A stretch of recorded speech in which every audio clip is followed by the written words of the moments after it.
got a lot of interest in downtown Detroit. A lot of folks wanting to come in, as you said, invest their money. What are you doing to make sure that the people who've been here a long time and struggled through the hard times here aren't getting sort of run over in this process and pushed out?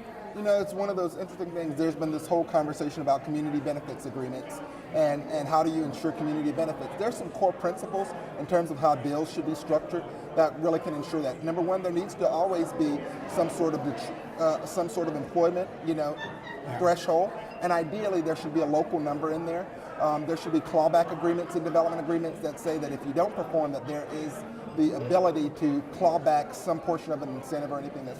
So those sorts of things really can kind of provide for that. And then last but not least, strong workforce development programs so that local people actually have the capacity to move into those jobs. Now, what about the existing business people who've been occupying these spaces that weren't that hot and so they weren't that expensive, and now they're much more in demand?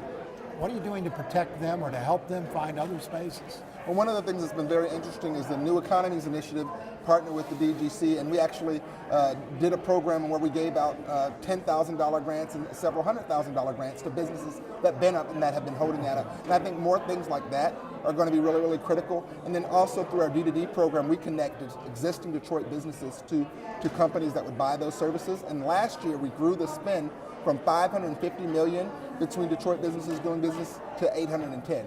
So those kinds of things allow these companies to expand their marketplace locally.